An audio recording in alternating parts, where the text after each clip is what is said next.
ಪ್ರಿಯರಾದವರೇ, ಯೇಸುಕ್ರಿಸ್ತನ ನಾಮದಲ್ಲಿ ನಾನು ನಿಮ್ಮನ್ನು ವಂದಿಸುತ್ತೇನೆ. ಭಯಪಡಬೇಡಿ, ಧೈರ್ಯವಾಗಿರಿ, ಯೇಸುಕ್ರಿಸ್ತನು ಸಂಗಡ ಇದ್ದಾನೆ. ಯಾವುದೋ ಒಂದು ವಿಷಯದ ಕುರಿತಂತ ಭಯ ನಿಮ್ಮ ಹೃದಯವನ್ನು ಬಾಧಿಸಿದೆ ಅಲ್ಲವಾ? ನಾನಿದನ್ನು ಹೇಗೆ ಮಾಡುವುದು, ಇದು ಹೇಗೆ ನಡೆಯುತ್ತದೆ, ಏನಾಗುತ್ತದೋ ಎಂಬಂತ ಒಂದು ಭಯ ಬರುವುದಕ್ಕೆ ಅನೇಕ ಕಾರಣಗಳು ಇದೆ ಅಲ್ಲವಾ? ಆ ರೀತಿ ಯಾವುದೋ ಕಾರಣ. ಕೆಲವರು ಹೇಳುತ್ತಾರೆ, ಯಾವುದೇ ಕಾರಣ ಇಲ್ಲ, ಭಯವಾಗಿದೆ ಅನ್ನುತ್ತಾರೆ. ನಿಷ್ಕಾರಣವಾಗಿ ಭಯಪಡುವಂಥ ಜನರು ಕೂಡ ಇದ್ದಾರೆ.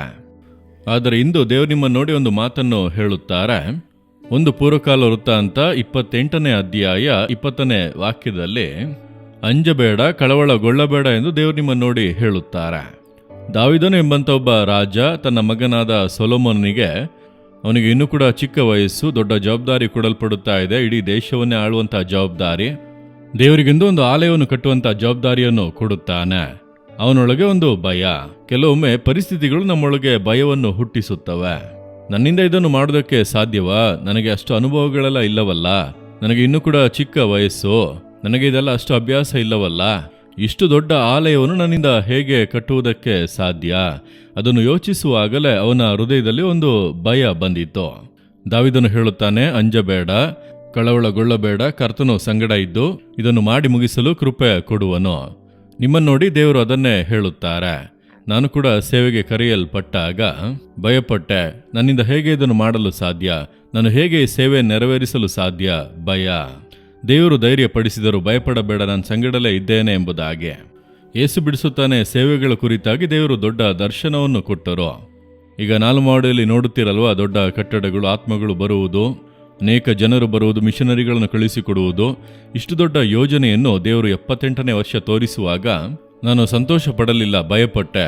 ಇದನ್ನು ಹೇಗೆ ಮಾಡಲು ಸಾಧ್ಯ? ಈ ಒಂದು ಗ್ರಾಮದಿಂದ ನನಗೆ ಅದಕ್ಕೆ ಬೇಕಾದ ಅನುಭವ ಇಲ್ಲ, ಜ್ಞಾನವೂ ಇಲ್ಲ, ವಿದ್ಯಾಭ್ಯಾಸವೂ ಇಲ್ಲ.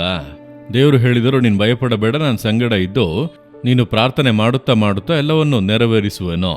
ದೇವರು ಆ ರೀತಿ ಇಂದು ಮಾಡುತ್ತಾ ಇದ್ದಾರಲ್ಲವಾ? ಅದೇ ದೇವರೇ ಹೇಳುತ್ತಾರೆ, ಮಗಳೇ ಭಯಪಡಬೇಡ, ನನ್ನ ಮಗನೇ ಭಯಪಡಬೇಡ, ಜವಾಬ್ದಾರಿ ತೆಗೆದುಕೋ, ಆ ಕಾರ್ಯವನ್ನು ಮಾಡು, ನನ್ನ ಸಂಗಡ ಇದ್ದು ಅದನ್ನು ನೆರವೇರಿಸುವನೆಂಬುದಾಗಿ ಹೇಳುತ್ತಾರೆ. ಅದು ನಿಮ್ಮ ವಿದ್ಯಾಭ್ಯಾಸದಲ್ಲಾಗಿರಬಹುದು, ಉದ್ಯಮದಲ್ಲಾಗಿರಬಹುದು, ನಿಮ್ಮ ಸೇವೆಯಲ್ಲಾಗಿರಬಹುದು, ಕೆಲಸದಲ್ಲಾಗಿರಬಹುದು. ಯಾವುದೋ ಒಂದು ರೆಸ್ಪಾನ್ಸಿಬಿಲಿಟಿ, ನೀವು ಜವಾಬ್ದಾರಿಯನ್ನು ತೆಗೆದುಕೊಳ್ಳಿರಿ, ಕರ್ತನು ನಡೆಸುವನು.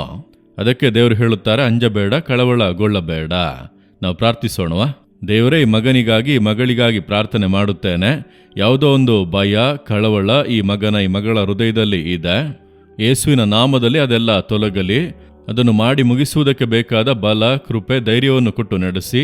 ಯೇಸುವಿನ ನಾಮದಲ್ಲಿ ಪ್ರಾರ್ಥಿಸುತ್ತೇನೆ ತಂದೆಯೇ. Amen, amen. Jesus redeem Kannada YouTube channel ಅನ್ನು ಸಬ್ಸ್ಕ್ರೈಬ್ ಮಾಡಿ. ಸಬ್ಸ್ಕ್ರೈಬ್ ಬಟನ್ ಕ್ಲಿಕ್ ಮಾಡಿ ಮತ್ತು ಬೆಲ್ ಬಟನ್ ಒತ್ತಿ. ಅನುದಿನ ಕಾರ್ಯಕ್ರಮದ ಮಾಹಿತಿ ಪಡೆಯಿರಿ.